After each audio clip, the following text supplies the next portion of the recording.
Salam bahagia, Bapak Ibu guru hebat dimanapun berada. Perkenalkan saya Muhammad Syarianda, calon guru penggerak Angkatan 9 Kabupaten Deli Serdang.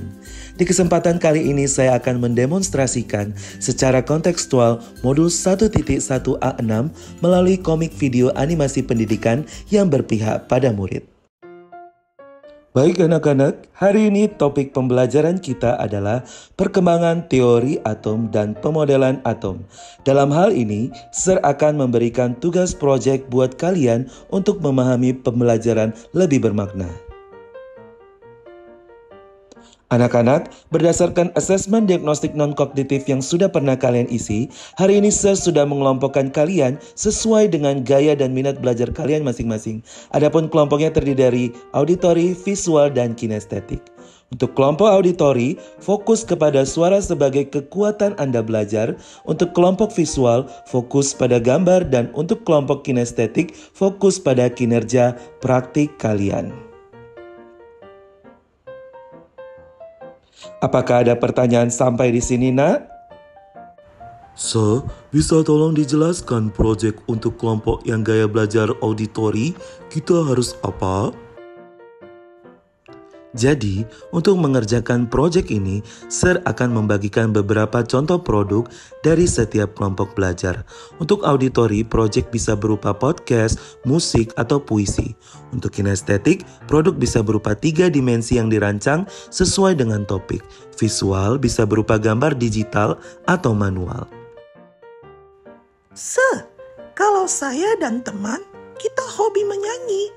Apakah boleh proyeknya kami kerjakan dengan membuat lagu pakai gitar? Wah, pertanyaan bagus. Sangat senang sekali jika kalian mau mengerjakannya sesuai dengan hobi dan minat yang kalian miliki.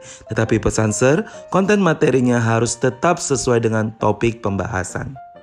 Sir, kalau saya nggak bisa main musik, tapi saya senang menggambar. Apakah boleh saya buat proyek dengan menggambarnya sesuai kemampuan saya? Bagus sekali pertanyaannya. Mendukung kamu sesuai dengan kemampuan yang kamu punya. Tetapi ingat, konten materi proyek yang dibuat harus apa anak-anak? Harus sesuai dengan kebutuhannya. Tepat sekali.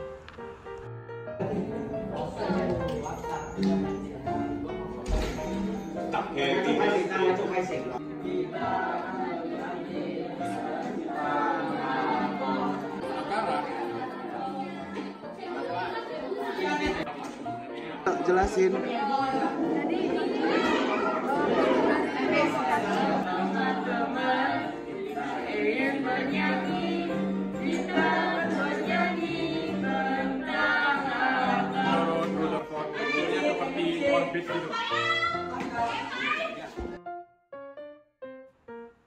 Halo Serian.